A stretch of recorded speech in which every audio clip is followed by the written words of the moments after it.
예, 안녕하십니까 수험생 여러분 반갑습니다. 자, 이제 멤버십 유기화학 먼저 문제풀이를 시작하려고 합니다. 오래 기다리셨죠? 자, 지금부터요 문제풀이를 갖다 제가 해나가 드립니다. 지금은 멤버십이고요. 지금은 어바웃 학에서 지금 여러분들 보고 있으시는 거 맞죠? 그 다음에 지금 이 과정은요 마스터 과정하고 그 다음에 종결자 과정을 공통 과정입니다. 먼저 공통 과정에 해당되는 문제를 먼저 하나 풀어 드리고요. 그 다음에 이어서 종결자 과정에 해당되는 문제만 그때를 또 다시 또 촬영을 해서 올려드리겠습니다. 지금은 공통과정이니까 마스터를 결제하신 분들은 내용 강의 다 들으시고 그 다음에 문제풀이 이어서 들으시면 됩니다.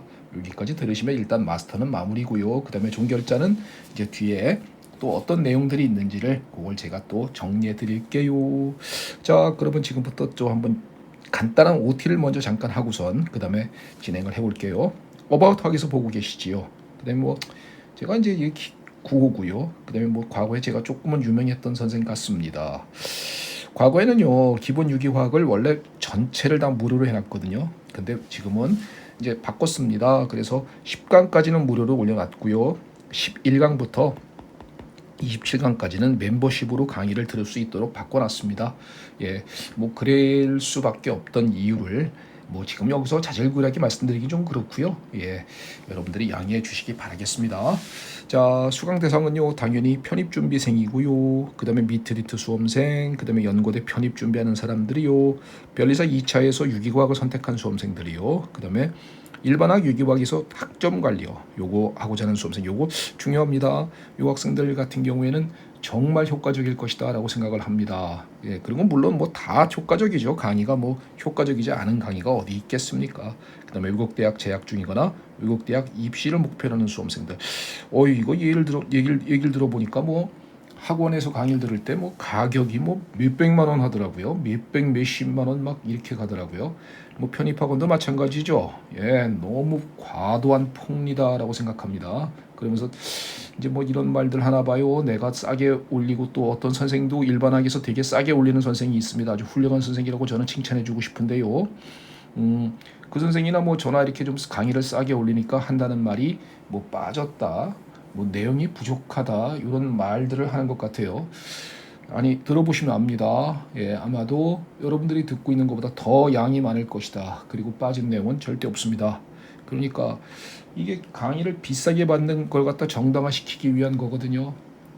예, 뭐 이런 불만 어린 얘기를 뭐 시작부터 하는 건 좀 그렇지만은 좀 너무 학생들이 오해함이 있는 것 같아서 그래서 이런 학생들은 얘기를 들어보니까 뭐 가격을 뭐 몇백만 원을 주고 6일 듣는 거예요.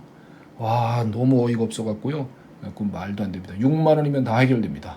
그러니까 충분히 이런 학생들 정보만 잘 알면요. 제가 이걸 어떻게 광고할 방법이 없어요. 광고할 방법이 없지만은 여러분들께서 정보만 잘 많은 공유를 부탁합니다. 수험생 여러분들이 뭐 이런 거잖아요. 좋은 거는 널리 널리 알리면 좋지 않습니까? 예, 그러면은 전체 학생들이 우리나라 유기화학이나 일반학을 필요한 학생들이 싼 가격에 양질의 강의를 들을 수 있다면은요 학원들의 상수를 제어할 수 있지 않겠습니까? 그런 것들을 학생들이 넓은 마음으로 이렇게 많은 전파를 하셔서요 이렇게 어이없이 막 몇백만 원씩 내고 수업을 듣는 그러한 일들은 벌어지지 않았으면 좋겠다라고 생각을 합니다. 자, 마스터 과정은요 이미 종강한 것은 기본 과정 종강했고요. 바이블 일반학도 53강으로 종강을 했고요. 바이블 유기화학 내용 강의입니다. 이것들은 67강으로 종강을 했습니다. 그래서 이제 지금 요걸 찍어 올릴 겁니다. 지금 요걸 찍어서 지금 올리려고 하고요. 그러면 가끔 가다가 학생들이 교재 어디서 구매합니까? 이런 질문을 많이 합니다. PDF 파일로 무료로 올려져 있어요. 해당 영상 강의에. 그러니까 PDF 파일로 올려져 있으니까 반드시 다운받아서요 사용해 주시기 바라겠습니다. 자, 바이블 일반 유기화학은 먼저 잠깐 말씀드리면요 내용 전체입니다. 그래서 내용 전체 이렇게 생각하시면 돼요. 내용 전체다. 그래서 그 시중 교재에 있는 거 내용 전부 다다 이렇게 생각하시면 됩니다. 내용 빠진 거 하나도 없고요.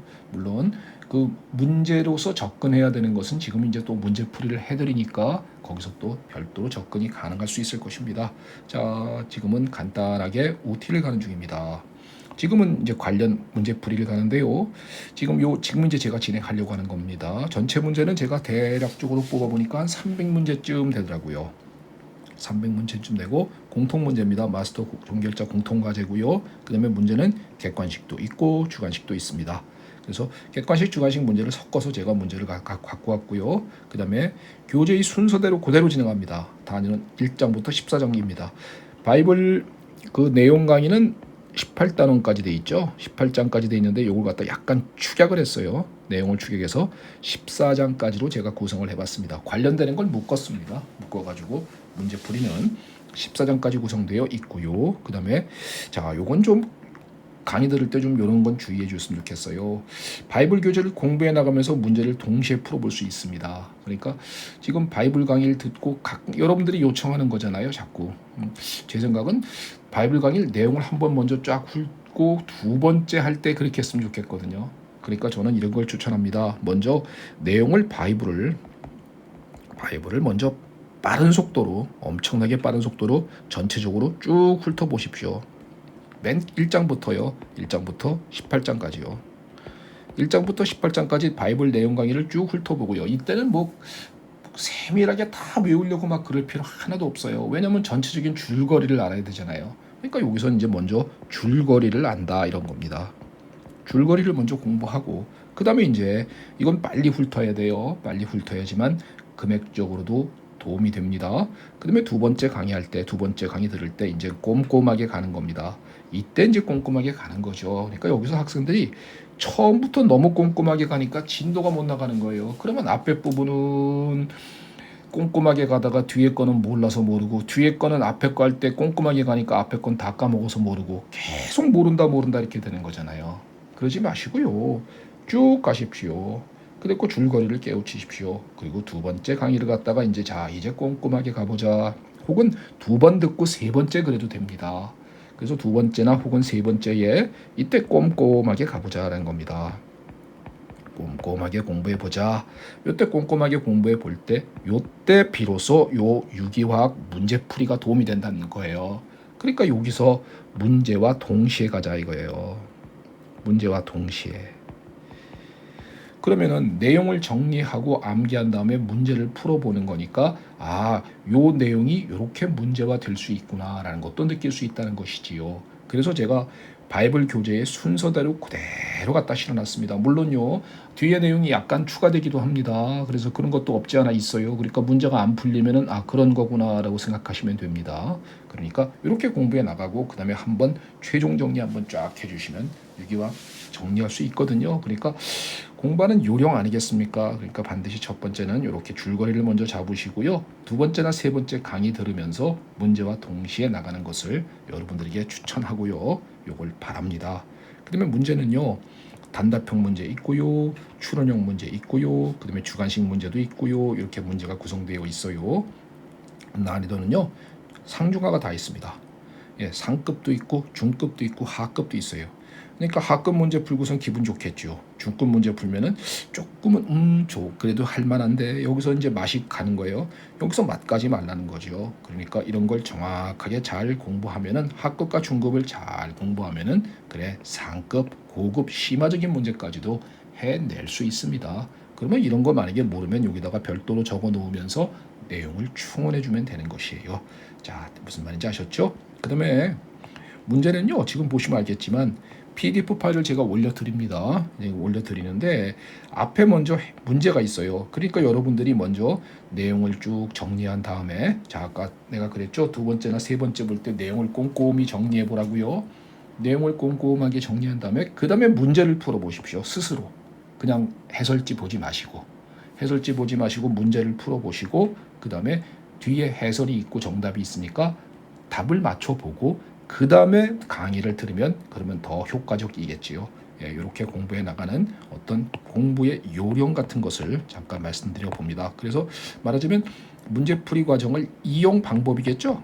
이렇게 이용해 주시면 좋겠습니다라는 걸 말씀드리는 거예요. 그걸 말씀드리니까 잘 활용해 주시기 바라겠습니다. 자, 그러면 지금부터요 1장부터 시작해서요 본 게임의 내용을 갑니다. 저도 이런 잡음이 들어가면은 조금 좀 거스르진 않지요. 예, 생동감 있게 합시다. 자, 그래서 저도 이제 오랜만에 다시 또 강의를 또 해드립니다. 기쁘게 해드릴 것이고요. 재능 기부의 마음으로 합니다. 예, 솔직히요, 너무 지치고 힘든 거 맞아요. 그러나 여러분들이 비록 저랑 직접 얼굴을 만나면서 강의를 듣는 것은 아니지만 적어도 이렇게 강의를 만남으로써 싼 가격에 양질의 강의를 들을 수 있다는 것, 여기에 대한 보람을 가지고 열심히 하려고 합니다. 그러니까 여러분들께서도 열심히 따라와 주시길 바라겠습니다. 자, 전체적인 목차는 이렇게 돼 있어요. 그냥 저거하고 똑같아요. 바이블 과정하고 똑같은데 18단원이었던 그것을 축약해서 14장으로 묶어놨다라는 겁니다. 그래서 1장부터 시작해서 쭉 맨 끝에 분광학, 유기화학, 실험까지도 다 강의를 해드릴 겁니다. 문제 전체적으로 구성을 해보니까 한 300문제 정도 됐더라고요. 요 300문제가 바로 제가 마스터 종결자 공통과제의 문제로다가 만들어 놓은 겁니다. 자, 그러면 지금부터 강의를 시작해 볼게요. 자, 문제를 먼저 이렇게 앞에다 갖다 놨거든요. 그러니까 먼저 쭉 한번 풀어보셔야 됩니다. 내용 정리한 다음에 풀어보시는 거예요. 알았죠? 그래서 문제를 쭉 풀어보시고 저는 해설 강의를 해드리는데 그 해설 강의는 제가 해설 올려놨거든요. 또 그러니까 그 해설을 올려놓은 것을 기준점으로 제가 강의를 해드리도록 하겠습니다. 자, 이제 해설을 올려놨잖아요. 여기다 해설을 올려놨으니까 저는 여길 보고서 같이 강의해 드릴게요. 왜냐면 공명구조 같은 거를 굳이 안 그려줘도 되거든요. 이거 해설지를 올릴까 말까 갈등을 좀 때렸어요. 갈등을 좀 때렸는데 그냥 올리기로 결정해서 제가 올려드립니다. 그러니까 해설지만 보고선 그냥 하지 마시고요. 제가 풀어나가는 논리의 흐름과 제가 설명하는 내용을 정확하게 이해할 수 있기를 바라겠습니다. 자, 1번 문제부터 가볼까요? 자, 루이스 구조에서 어떤 원자가 전하를 띠고 있는지 알아내고 알짜 전하를 나타내라. 말하자면 형식 전하도 파악해 보고요. 형식 전하 파악해 보고 그다음에 전체 전하도 알아보라 이런 얘기잖아요. 그죠? 형식 전하, 전체 전하다 이런 거잖아요. 그러면 우리는 기본적으로 이 기본 이론을 먼저 딱 알아야죠. 첫 번째, 형식 전하는 원자과 전자수 빼기 2분의 공유 전자수 빼기 비공유 전자수죠. 이게 무슨 말인지 못 알아듣는다는 것은 내용 강의가 정리가 안 된 겁니다. 그러니까 하셔야 돼요. 두 번째는 형식 전하를 다 더하면 우리는 전체 전하다라고 부르는 거죠. 그죠? 이게 형식 전에서 공부하는 내용이잖아요. 그죠? 그럼 원자과 전자수 빼기 2분의 공유 전자수 빼기 비공유 전자수라는 형식 전하의 공식과 형식 전하를 다 더하면 전체 전하입니다. 라는 그런 개념과 세 번째 형식 전하는 왜 하지요? 예, 안정한 분자 구조 찾는 겁니다. 누가 안정한 겁니까? 라고 한다면 그렇죠. 형식 전하는 생기지 마세요지. 생기지 마세요. 만약에 생긴다면 만약 if 생긴다면 그러면 어떤 놈이 안정하다? 전기 음성도가 큰 놈의 뭐가 생기는 것이 안정합니까? 마이너스 형식 전하가 생기는 것이 안정한 겁니다. 이거예요. 이게 형식 전에서 공부할 기본적인 이론 내용이라고요. 그래서 요거 한번 해보겠습니다. 자, 첫 번째 요거 화면을 조금만 키울게요. 자, 이렇게 루이스 구조를 그려놨습니다. 자, 요 질소의 형식 전하 따져보십시오. 이 질소나 이 질소나 똑같은 거니까 따져봅니다. 원자과 전자수 5개 맞죠? 2분의 공유 전자수는 몇 개입니까? 하면은 요거 전자 6개 있죠. 여기 삼중결합이니까 전자 6개 있잖아요. 그러니까 공유 전자수 6개 빼기 요 질소는 전자가 2개 갖고 있으니까 비공유 전자 2개지요. 그래서 형식 전하는 그렇죠. 0이다 라고 말하는 겁니다. 그러면 요 놈은요. N2라고 부르는 요 놈은 양쪽 질소의 형식 전하가 제로입니다. 그러니까 요 놈을 갖다가 얘기하자면 이렇게 되는 것 됐죠. 그러면은 요건 이렇게 되는 거잖아요. 요 놈은 어떤 놈입니까? 요것도 형식 전하 0이고 요것도 형식 전하가 제로니까 요 놈은 N2라고 부르는 중성 분자입니다. 라고 말해줄 수 있겠죠. 이렇게 판단하라는 겁니다. 그래서 공식 같은 거 알아들었죠. 그 다음에 다 더하면 전체 전하다라는 요 개념도 알아들었다라고 생각합니다. 이걸 문제를 풀 때 이렇게 이 공식에 의거해서 문제를 풀면 가슴이 아프지요. 요령을 알려드렸잖아요. 자, 두 번째 거로 한번 해볼까요? 자, 요걸로 한번 크게 적어서 한번 해보겠습니다. 형식 전하를 따져보십시오. 이런 거에 탄소. 자, 이걸 갖다 원자과 전자수 빼기 2분의 공유 전자수 빼기 비공유 전자수 그러지 말란 말이에요. 어떻게 따지니? 자, 원자과 전자 몇 개? 4개 가져야 정상입니다. 4개 가져야 정상인데 이게 정상이란 말이에요. 원자과 전자가 4니까 4개 가져야 정상인데 실제 몇 개 있는 꼴입니까? 요거 2개는 탄소 거지요.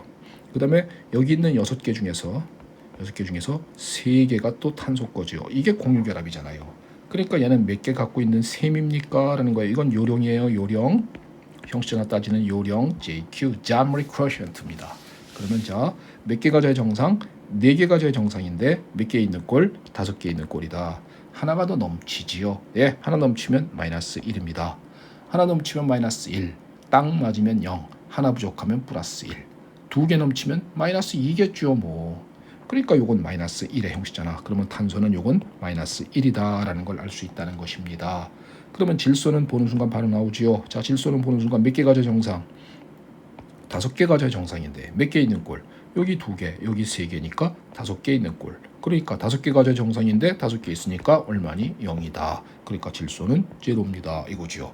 그러니까 다 더하면 뭐예요? 마이너스 1이니까 요 놈은 어떤 놈입니까? CN 음이온입니다 라고 말해주는 거잖아요. 그죠? 우리가 이렇게 형식을 갖고 따질 수 있다는 것이지요. 이런 내용을 알아듣고 있지요. 그러면 여기서 한번 보시지요. 자, CN 음이온에서는 이렇게 글씨를 지면 이렇게 적잖아. 보통 이렇게. 그러니까 우리가 느끼기에는 질소가 마이너스를 띄는 것처럼 생각해. 근데 실제는 뭐예요? 탄소가 마이너스를 띄고 있습니다. 그래서 CN 음이온은 탄소가 마이너스를 띄는 거지 질소가 마이너스를 띄는 게 아니에요. 왜 그렇습니까?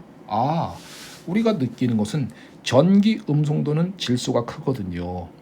전기 음성도는 질소가 크기 때문에 왠지 질소가 마이너스를 띈 것 같은 그런 느낌이 옵니다. 하지만 아니에요. 탄소가 마이너스를 떼요. 그래서 CN 음이온에다가 만약에 수소이온 붙이잖아요. 그러면 이건 우리는 HCN이라고 부르는 놈이 만들어지는 거지. 얘가 만들어지는 거지 HNC라고 만드는 놈이 만들어지는 거 아니란 말이에요. 왜? 수소이온은 마이너스를 띠는 탄소에 달라붙는 것입니다. 이걸 시연산이라고 부르는 거 아니겠습니까? 그죠? 그러니까 이런 것들도 형식론을 통해서 알아낼 수 있더라라는 것을 우리는 잡을 수 있겠습니까? 자, 이렇게 이런 설명을 들어가면서 해야 됩니다. 그렇기 때문에 설명을 들어가면서 그래 앞에서 배웠던 이런 기본 이론에서 배웠던 내용들과 이런 문제에서 이런 내용들을 이렇게 적용시키는 그런 내용들을 정리해 나가는 겁니다. 그런 걸 해 나가는 게 바로 강의를 듣는 이유 아니겠습니까? 자, 그 다음에 또 가볼까요? 자, 이제부터는 좀 빨리 가봅니다. 자, 요 놈입니다. 형식전화 탄소 얼마? 몇 개가 정상? 4개가 정상 몇 개 있는 꼴? 하나, 둘, 셋, 넷, 5개 있는 꼴. 하나 넘쳐요. 마이너스 1이죠. 마찬가지입니다. 몇 개가 정상? 오른쪽 탄소 4개가 정상 몇 개 있는 꼴? 하나, 둘, 셋, 넷, 5개 5개 있는 꼴 마이너스 1이죠. 그러면 요놈은 CC가 마이너스 1 다 더하면 마이너스 2니까 요놈은 C2가 이가 음이온입니다 라고 말해줄 수 있는 화학종이 되겠죠. 이해되고 있지요? 그래요. 자, 그 밑에 것도 한번 해보세요. 자, 질소는 몇 개가 정상? 5개가 정상. 근데 몇 개 있는 꼴? 하나, 둘, 셋, 넷, 5개잖아요. 0 이렇게 되겠습니까? 산소 보실까요? 몇 개가 정상? 6개가 정상. 근데 몇 개 있습니까? 하나, 둘, 셋, 넷, 5. 하나가 부족해요. 5개 있어요. 그러니까 얼마? 플러스 1이죠. 플러스 1이다. 이렇게. 그러면 요 화학종은 질소는 제로고 산소는 플러스 1이니까 그러죠. NO 양이온입니다 라고 말할 수 있겠죠. 이해되고 있지요? 그래요. 자, 그 다음에는 그 밑에 것도 한번 해보시죠. 자, CO입니다. 몇 개가 정상? 4개가 정상 몇 개 있는 꼴? 하나, 둘, 셋, 넷, 5개입니다. 마이너스 1이네요. 자, 산소 보실까요? 몇 개가 정상? 6개가 정상. 근데 몇 개 있습니까? 하나, 둘, 셋, 넷, 5개니까 5개 있어요. 그러니까 하나가 부족합니다. 그러니까 얼마예요? 플러스 1이죠. 다 더하면 0이니까 이놈은 CO, 일산화탄소는 중성분자입니다 라는 것을 확인해 줄 수 있다. 문제 1번 됐습니까? 문제 1번을 통해서 이런 내용들을 점검해 보고 이런 화학종들의 루이스 구조를 그려냈을 때 각 원자의 형식 전화 따질 수 있어야 되고, 그리고 빨리 요령으로도 그 다음에 형식 전환은 왜 하는지는 이런 건 나중에 또 보게 되겠지요. 자, 두 번째 공명에 관한 이야기입니다. 2번 문제예요. 공명구조가 있다 아닌 것을 찾아라 그랬습니다. 자, 공명구조로서의 가장 기본은 이주기원소는 공명의 가장 기본은 옥테트롤입니다. 옥테트롤을 만족을 못했다 그러면 공명으로서의 아무런 값어치가 없어요. 그러니까 기본적으로 공명을 찾아내는 것은 옥텟 2주기 원소일 때는 3주기 원소 이상일 때는 어때요? 3주기 이상일 때는 그렇죠. 이때는 확장 옥테트가 가능합니다. 확장 옥테트가 가능하기 때문에 이때는 옥테트루를 만족하지 않아도 돼요. 말하자면 옥테트루를 넘어가도 괜찮습니다. 8개를 넘어가서 10개, 12개 이런 걸 가져도 괜찮아요. 하지만 2주기 원소일 때는 옥테트룰이 가장 필수지요.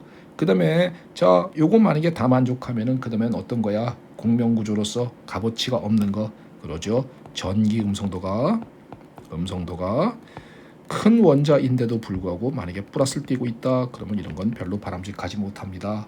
그 다음에 저 앞에서 배웠던 형식전화에서 누가 안정화를 했어요? 형식전화는 생기지 말라 그랬잖아. 그러니까 또 어떤 경우입니까? 요건 3번으로 하는 게 좋겠네요. 2번은 형식전화가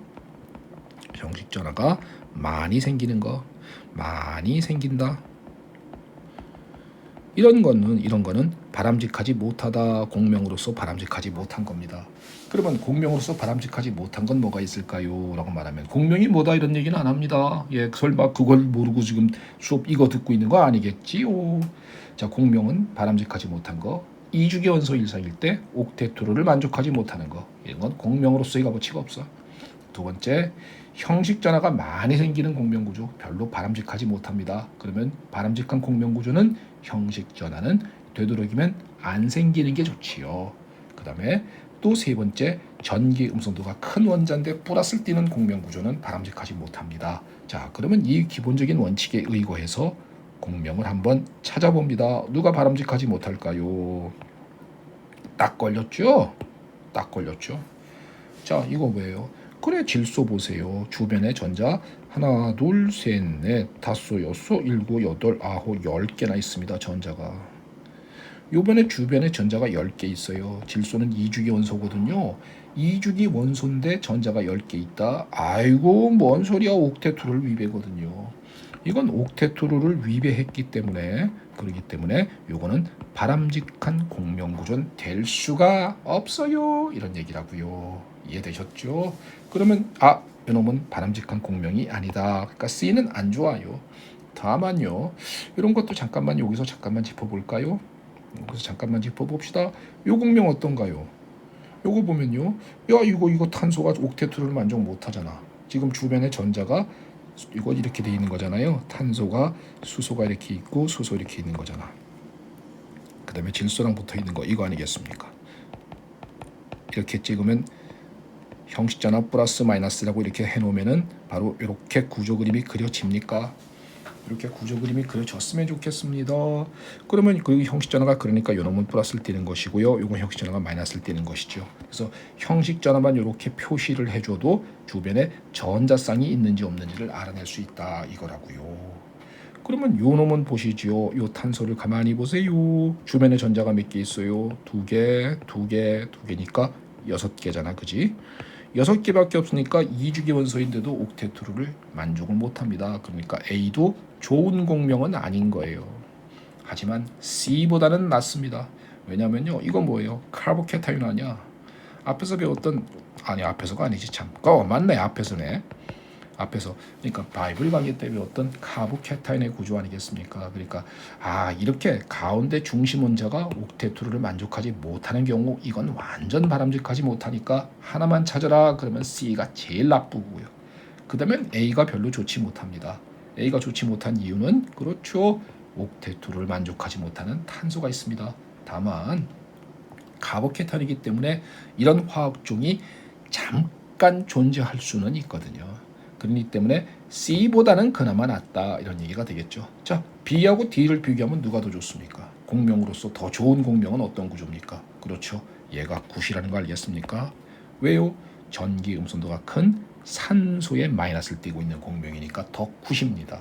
그러니까 B가 제일 좋은 공명 구조고요. 그 다음에 D고요. 그 다음에 A고 그 다음에 C가 가장 나쁜 공명 구조입니다. 라고 파악할 수 있어요. 그러면 자, 문제를 보시면 네 가지 구조 중에서 공명 구조가 아닌 것이 있다 찾아내고 그 이유는 하면 C를 찾아야 하는 겁니다. 알았죠? 그러니까 C를 이럴 때는 제일 나쁜 건 누구냐 이렇게 묻는 거잖아요. 그러니까 C가 가장 나쁜 공명 구조입니다. 라고서 이렇게 찾아내는 것, 그런 것을 우리는 알아낼 수 있기를 바라겠습니다. 답은 이렇게 간단하게 C는 질수가 옥대 규칙을 벗어나고 공명이 될 수 없다라고만 간단하게 적어놨어요. 그런 얘기를 제가 설명을 해서 보충해 드리는 겁니다. 그러므로 반드시 수업을 잘 듣고 내용 정리해 나가면서 그렇게 공부하는 수험생 꼭 되시길 바랍니다. 자, 그 다음엔 자 3번 문제 한번 가볼까요? 자, 문제 1번 문제 하나 풀었군요. 1번 문제가 두 개로 돼 있었군요. 1번 문제가 1, 2로 두 개로 돼 있었군요. 자, 이제 2번 문제 갑니다. 두 번째 문제예요. 자, 이거는 굉장히 산염기에서 중요한 개념이지요. 평행이 반응물 쪽으로 가느냐 생성물 쪽으로 향해 있느냐라는 문제가 될 겁니다. 이 문제는요 산염기 공부할 때 대단히 중요한 거예요.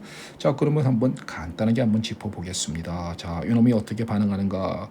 이놈이 산이겠죠. 얘가 염기겠죠. 터셔리 부톡사이드 음이온이 얘가 염기일 것이고요. 수소이온 잡아먹을 거잖아요. 요놈이 수소이온, 물이 수소이온 제공해 주니까 요놈이 산이겠죠. 그러면 산이 이 음이온이 요 수소이온을 잡아먹어주면 반응은 이렇게 될 겁니다. 터시리 부톡사이드니까 이렇게 적어도 될까요? 이렇게 적어도 알아두시죠? 그 다음에 요놈은 OH 음이온이 될 겁니다. 라고서 이렇게 적을 수 있을 거예요. 그럼 화학 반응식을 적으면요. 이와 같은 터시리 부톡사이드 음이온이 물의 수소이온을 잡아먹어서 터시리 부탄올 되고 물은 OH 음이온되는 반응입니다. 라고 이렇게 얘기할 수 있을 거예요. 요거 알아듣고 있는 거 맞습니까? 그래요. 이럴 때 여러분들 pK의 값 외우고 있습니까? pK 값. 자, 물 pK 값 얼마입니까? 15.7입니다. 알코올 보통 얼마입니까? 보통 한 16부터 18 정도 값을 갖습니다. 이 정도 pK 값 외우고 있어요. 자, 한번 테스트 해보겠습니다. HF 3.5, 아세트산 4.75, 페놀 10 이런 거 외우고 있나요? 삼중결합의 수소 25, 단일결합의 수소 보통 50 정도입니다. 자, pK 값 만약에 지금 선생님이 말을 했는데 못 외우고 있다 하는 수험생은요. 반드시 바이블 교재에서 pK 값 제가 정리해 놓은 표가 있을 거예요. 그걸 갖다 전부 다 암기한 후에 지금 강의를 들으셔야 합니다. 꼭 다 암기해 주셔야 돼요. 그건 꼭 필수 암기 사항이에요. 자, 그러면 자 함정 갑니다. 자, 정반응에서는 물이 산입니다. pK 값이 얼마나 했습니까? 15.7이지요. 역으로 가는 반응은 이렇게 가는 반응이 역반응이죠. 이렇게 정으로 가는 반응은 이렇게 가는 반응이고요. 그러니까 물이 OH 음이온이 되고 터셔리 부톡사이드 음이온이 터셔리 부탄올이 되는 반응이 정반응.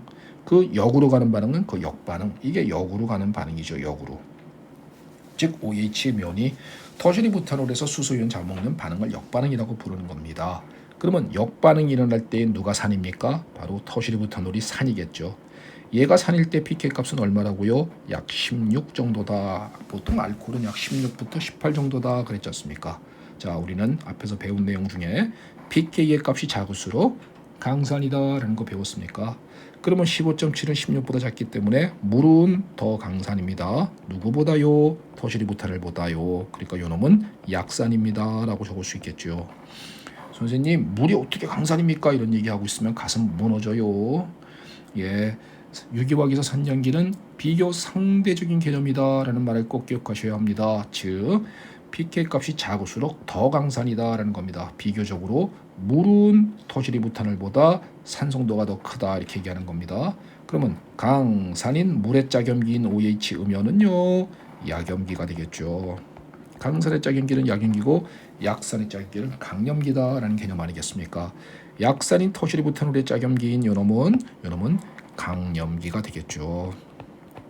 그러면 자 1번 반응 시약은 어떤 경우냐 하면은 자 반응물이 강산 강염기고 반응물인 요놈이 강염기고 반응물인 요놈이 강산이고 반응물이 강산 강염기고 생성물인 요놈과 요놈이 약산 약염기죠. 화학 반응은 어디로 간다고요? 강산 강염기에서 약산 약염기 방향으로 갑니다. 그러니까 정반응이 우세하고 역반응은 찔끔 간다 이거예요. 정반응은 우세, 역반응은 찔끔. 그러면 평형상수 K 값은요. 반응물의 농도분의 생성물의 농도인데 자 누가 많다고요? 정반응이 많이 가니까 생성물이 많겠죠. 당연하잖아. 정반응으로 많이 진행하니까 그러면 이 값은 크다, 이 값은 작다가 되겠죠. 반응물분의 생성물인데 생성물이 많으니까 생성물의 양은 많은 거야. 그러면 자 K 값은 어떻게 된다? 그래요. 1보다 크다. 큰 데서 작은 걸 나눠주니까 1보다 크겠죠. 그래서 1번은 평형상수 K값이 1보다 크다. 바로 답만 제가 딸랑 적어놨어요. 그래서 평형상수 K값은 1보다 크다. 화학반응이 정반응으로 우세하게 진행하기 때문이다. 이 말을 바로 이렇게 이해가 되십니까? 이렇게 정리가 돼서 이해가 되셔야 합니다. 꼭이요. 수험생 여러분, 이건 대단히 산념기에서 중요한 개념인 겁니다. 꼭 잘 정리되었으면 좋겠습니다. 자, 두 번째 것도 한번 해볼게요. 두 번째 거는 자, 반응식을 바로 옆에다가 바로 여기다가 한번 적어볼까요? HF란 놈이 OH 음이와 만났습니다. 그래서 정반응, 역반응 가능한 반응이에요. 자, 반응을 하면은 OH면이 요 수소 먹겠죠. 그러면 당연히 H2O 되고 OH면이 먹었으니까 이놈은 F 음이온 되겠죠. 이게 정반응과 역반응 중 누가 더 우세하냐라는 겁니다. 정반응에서는 얘가 산이죠. P값 얼마라고요? 3.5입니다. 역반응에서는 물이 산이죠. 역반응으로 진행할 때는 물이 F면한테 수소이온 제공해줘야 역으로 가잖아. 그러니까 이럴 땐 P값 15.7입니다. 나왔죠? P값이 작을수록 강산입니다. 여기서는 이제 물은 약산이죠. 누구보다요? HF보다요. 그러면 강산의 짝염기인 F면은 약염기가 되겠죠. 그죠? 약산의 짝이온인 OH 음연은 강염기가 되겠죠. 그러면 화학 반응은 누가 우세하다? 그렇죠. 정반응 우세, 역반응 찔끔이겠죠. 정반응 우세하고 역반응은 찔끔 갑니다. 이렇게 얘기할 수 있겠습니까? 그러면 저 평형상수 K값은 반응물분의 생성물인데 누가 많다? 생성물이 많다. 반응물의 농도 분의 생성물의 농도인데 당연히 얘가 크고 얘는 작은 값이다. K값이 역시 1보다 큽니다. 라고 얘기해 줄 수 있을 겁니다. 두 번째 거 내용 이해되시고 있어요? 그래서 이런 것들이 바로 산염계 기본 축인 겁니다. 이런 거는 반드시 잘 정리해 놓고 알아두셔야 한다라는 것을 다시 한번 강조하고 말씀드립니다. 세 번째 각 반응 한번 볼까요? 암모니아입니다. 야, 이건 뭐예요? 알코올이잖아. 알코올의 음연이 요 암모니아의 수소를 잡아먹는 경우입니다. 그러면 NH2 되겠죠? 음이온 되고요. 자, 이놈은 아이소프로파놀이네. 이렇게 되는 거네요. 그죠? 아이소프로파놀이 얻어졌습니다. 자, 정반응에선 누가 산인가요? 자, 암모니아가 산이죠. 교수님, 암모니아 염기 아니에요? 이러지 마라. 진짜 가슴 무너지게 그런 소리 하고 있으면 안 됩니다. 수소 이온을 제공해 주는 놈을 산이라고 합니다. 여기서 이 정반응은 알코올의 음이온이 암모니아의 수소 이온을 먹은 겁니다. 그렇기 때문에 얘가 산인 겁니다. 암모니아가 여기서 산의 역할을 하였다는 얘기예요. 그렇죠? 그러면 얘가 산일 때 pK 값은 약 36 정도입니까? 자, 역반응에선 누가 산입니까? 하면은 얘가 산이죠. NH2 음연의 요 수소를 잡아먹어주면 역으로 가는 것 아니겠습니까? 그러면 얘가 산일 때 알코올입니다. pK 값은 약 16 정도가 되겠습니까? 그러면 결정 났어요. pK 값이 작은 요놈이 강산입니다. pK 값이 큰 암모니아가 약산입니다. 그러면 약산의 짝염기인 얘는 깡염기입니다. 강산의 짝염기인 얘는 이약염기입니다. 그러면 화학 반응 어디로 갑니까? 됐죠? 역반응 우세, 정반응 찔끔이다 라는 거 알겠습니까? 그러면 평형상수 K값이란 것은요, 반응물의 농도 분의 생성물의 농도인데 누가 농도가 진해요? 얘가 농도가 크겠죠. 얘는 농도가 작겠죠. 작은 데서 큰 걸 나눠주니까 1보다 작아야 할 겁니다. 그래서 K값은 1보다 작다. 화학 반응이 역반응으로 우세하게 진행하기 때문이다. 이렇게 간단하게 적어놓은 것을 이런 내용들이 머릿속에 쫙 하고 지나가셔야 합니다. 지금 제가 설명하느냐고 거의 한 5, 6분, 거반 한 10분 가량 걸렸는데요. 이 설명을 듣고 고개를 끄덕거릴 정도면 안 돼요. 그러면 시험장 가서 문제 풀 때 곤란해져. 굉장히 곤란해지니까 반드시 뭐라고요? 보는 순간 탁 하고 나오도록 그렇게 숙달시키는 건 어디예요? 반복의 묘미가 있는 겁니다. 자, 문제 3번은 이제 주관식 문제는 지금 다 풀어봤고요. 또 뒤에 또 주관식 문제가 있는지 모르겠네. 또 있으면 또 풀어드리면 되고요. 자, 3번은 이제 객관식 문제입니다. 자, 기억 한번 지금 볼까요? A 화합물은 요겁니다. 녹는 점이 더 큰 화합물은 전자다. 전자라는 것은 앞에 거다라는 소리입니다. 그러니까 얘가 더 녹는 점이 크냐 이렇게 물은 겁니다. 그 이유는 고리형 화합물은 결정 격자에 더 잘 채워줄 수 있기 때문이다. 이 말이 맞습니까? 예. 자, 우리 이런 내용 한번 정리해 볼까요? 자, 이거 고리죠. 고리죠. 이거 비고리입니다. 자, 이런 거 암기하고 있습니까? 고리하고 비고리 중에 MP 누가 큽니까? 예, MP가 큽니다. BP 누가 커요? 그래요, BP도 고리가 큽니다. 고리하고 비고리 중에서는 MP도 BP도 고리가 비고리보다 큽니다. 암기되어야 돼요. MP가 큰 이유는 뭡니까 하면은요, 이 비극성 파트가 몰려 있거든요. 말하자면 동그랗게 생겼거든요. 이거는 길쭉한, 이와 같은 놈은 길쭉하게 되어 있지 않습니까? 그렇기 때문에 요건 비극성 파트인 이 알칸 파트가요, 이 고리가 됨으로써 비극성 파트가 쭉 몰려 있으면서 대칭 구조를 가질 수 있거든요. 대칭 구조를 갖고 있기 때문에 뭐니 고체의 결정에 잘 채워집니다. 그래서 MP가 크다라는 거고요. BP가 큰 이유는 뭡니까? 액체에서의 분자 간의 힘도요. 자, 예를 들면 이거 오각형고리다라고 한번 얘기해 봅시다. 이 분자 간의 힘도 인터랙션도 더 강합니다. 분자 간의 힘도 강하다. 이거 분자 간의 힘도 액체상에서의 이런 거 선생님 이게 액체상에서 제가 알기로는 이렇게 분자 간의 힘이 넓적하면은 분자 간의 힘이 큰 걸로 알고 있는데요. 이러지 말란 말이에요. 그거는 고리가 아닌 놈들끼리 비교할 때의 이야기라고요. 고리하고 비고리를 비교하면요. 자, 우리가 외워야 되는 건 이거예요. 고리는 비고리보다 MP도 크고 BP도 크다.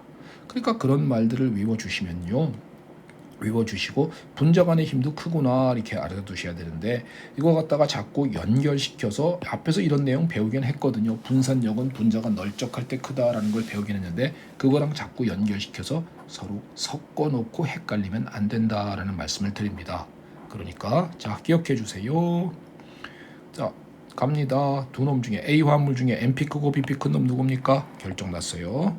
MP도 크고요, BP도 큽니다. 그러니까 외워주셔야 돼요. 고리는 비고리보다 MP도 크고 BP도 큽니다. 됐습니까? MP가 큰 이유는 뭡니까? 고리 부분이 결정에 잘 쌓이기 때문입니다. 라는 거고요. BP가 큰 이유는 뭡니까? 액체 상태에서의 분자 간의 힘도 크기 때문입니다. 라는 거예요. 자, 비화합물은 한번 바로 됐습니까? 이건 탄소 10개, 20개짜리죠. 이건 탄소가 31개짜리죠. 탄소 개수가 많으면 분산력이 크죠. 그러니까 분산력이 크다. 비극성 분자니까요. 분산력이 크다. 그러니까 BP 크다. BP도 크고요. 당연히 MP도 BP가 크면 일반적으로는 크지요. 그러니까 BP, MP가 더 크다라고 말하는 것은 이거는 분산력의 개념이다라고 말할 수 있을 겁니다. 그러니까 MP도 크고 BP도 큰 것은 탄소가 개수가 많은 놈입니다라고 말할 수 있겠죠. 그러니까 B는 A 화합물은 그래서 기억은 맞다는 거 알겠습니까? 녹는 점이 더 큰 것은 전자다. 전자라는 것은 바로 얘다라는 소리입니다. 그 이유는 고리형 화합물은 결정 격자에 더 잘 채워줄 수 있기 때문입니다. 정확한 표현이겠네요. 그죠? 두 번째, B 화합물에 끓는 점은 후자가 높다. 후자는 얘란 얘기죠. 오른쪽 걸 말하는 거예요. 이게 앞에 걸 전자, 뒤에 걸 후자 이렇게 표현한 겁니다. 국어적인 좀 이런 오류가 있으면은 양해해 주세요. 그리고 그렇게 헷갈리진 않잖아, 그지? 그래서 끓는 점은 요 뒤에 게 더 높다라고 말할 수 있겠죠. 자, 세 번째에서는 누가 높습니까? 전자가 높아요, 후자가 높아요. 끓는 점, 녹는 점이요. MPBP. MPBP의 순서가 이건 다르지 않거든요. MP가 누가 크냐, MP가 큰 건 누구냐, BP가 큰 건 누구냐 결정 났습니까? 그렇죠. 요 놈은 비극성이죠. 이건 케톤입니다. 극성이죠. 그러면 우리는 그냥 끝났잖아. 아, 비극성보다는 극성은 더 MP도 크고 BP도 크다잖아. 기본이잖아, 그지? 극성 분자가 MPBP가 큰 이유는 뭡니까? 그러죠. 분산력이 있죠. 기본으로 분산력이 있고 그 다음에 다이폴 인터랙션이 있죠. 비극성 분자는 뭐만 있습니까? 분자 간의 힘이 분산력만 있습니다. 분산력만 존재하기 때문에 그렇죠. 그래서 아하, 케톤은 녹는 점도 높고 끓는 점도 높습니다 라고 말해줄 수 있을 거예요. 그래서 C 화물의 녹는 점은 후자가 높다. 기억, 니은, 디귿이 모두 다 올바르게 되어 있는 겁니다 라고 할 수 있겠습니까? 자, 요거는요 제가 해설을 갖다가 간략하게 달아놨고요. 그 설명을 제가 지금 드린 거니까 해설을 보시지 말고요. 설명을 듣고 아, 그래, 그래서 내가 이거 시험장 넣으면 이런 내용은 이렇게 풀겠다라는 거예요. 여기서 우리는 요거를 갖다 주의를 기울여야 되겠죠. 요거 주의를 기울여야 되는 거 알겠습니까? 요거요. 자, 기억해 주세요. 고리는 비고리보다 N피 크고 B피 크다. 아셨죠? 이런 거 갖다가 막 짬뽕 시켜서 선생님 제 생각은 그게 아닌 것 같은데요. 네 생각이 틀린 겁니다. 그러니까 자꾸 공부할 때요 이상한 생각하지 마시고 알려준 것을 그대로 받아들이시고 그대로 적용시키고 이런 걸 하시면 돼요. 알았죠? 자, 4번 문제 한번 가보겠습니다. 염기성에 대한 문제네요. 염기성입니다. 자, A 화합물의 염기성 누가 큽니까? 자, 염기성은 자, 요 탄소가 마이너스를 띠니까 수소 양이온을 탄소 마이너스 부분이 먹을 겁니다. 이렇게 먹을 거예요. 이때 누가 더 잘 잡아먹느냐라는 문제가 되겠죠. 누가 잘 잡아먹습니까? 차이점 보세요. 요거는 그냥 벤젠골이 붙어 있고요. 여긴 NO2가 있어요. NO2란 것은 알다시피 자, 이런 거 공부하고 있습니까? 전자를 당기는 치원기입니다. 일렉트론 위드로잉 그룹이에요. 그러면 전자를 당깁니다. 자, 여기 마이너스를 자기 쪽으로 쭉 당깁니다. 전자를 당긴다. 자, 대전의 법칙이 뭐라 그랬습니까? 마이너스는 일렉트론 위드로잉 그룹이 있으면 안정화된다죠. 이게 대원칙입니다. 플러스는 뭐가 있으면 안정화돼요? 플러스를 띠는 화학종 카보케타이온은 일렉트론 도네이팅 그룹이 있으면 안정화되죠. 있으면 안정화된다 이거잖아요. 이게 유기화학의 기본적인 원칙입니다. 마이너스를 띠는 화학종은요, 이것처럼 마이너스를 띠는 화학종은 전자를 당겨주는 놈이 있으면 요 음이온이 안정화됩니다. 그래서 마이너스는 일렉트론 위드드로잉 그룹이 있으면 안정화되는 거고요. 플러스를 띠는 화학종은 일렉트론 도네이팅 그룹이 있으면 안정화되는 것이에요. 그래서 우리는 이런 것도 배우고 있잖아요. 카보케타이온, 자 예를 들면 이런 1차 카보케타이온, 예를 들면 이런 2차 카보케타이온, 예를 들면 이런 3차 카보케타이온 중에 누가 제일 안정화했습니까? 요놈이 1등, 요놈이 2등, 요놈이 3등이었잖아요. 왜지요? 전자를 주는 알킬기가 3개가 있기 때문에 그렇습니다. 그러니까 전자를 주는 놈이 있으면 요 플러스가 안정화됩니다 라고 얘기하는 거잖아요. 그지요? 그러므로 마이너스는 전자를 당기는 놈이 있으면 안정화되는 거고요. 플러스는 전자를 주는 게 있으면 안정화된다. 이게 기본 원칙이거든요. 그러면 얘기됐잖아. 그지? 자 보세요. 그러면은요. 자 왼쪽 화합물은 나이트로기가 없습니다. NO2가 없어요. 하지만 오른쪽 화합물은 NO2가 마이너스를 땡김으로써 안정화됩니다. 그러면 요 음이온은 뭐가 된다고요? 안정화된다고요. 음이온이 안정하면 항상 기본이 뭐다? 그래 약염기다. 그래 그러면 누가 약염기니? 그래 오른쪽이 약염기, 왼쪽이 더 강염기입니다 라고 말할 수 있겠죠. 그래서 기업 A 화합물들은 A에서는 왼쪽이 오른쪽보다 더 강연기성을 가진다 이 말입니다. 그래서 A는 맞습니다 라는 걸 알 수 있겠죠. 자 기억은 맞습니다 라는 걸 알 수 있을 거예요. 자 첫 번째 거 A 됐습니까? 두 번째 거 갑니다.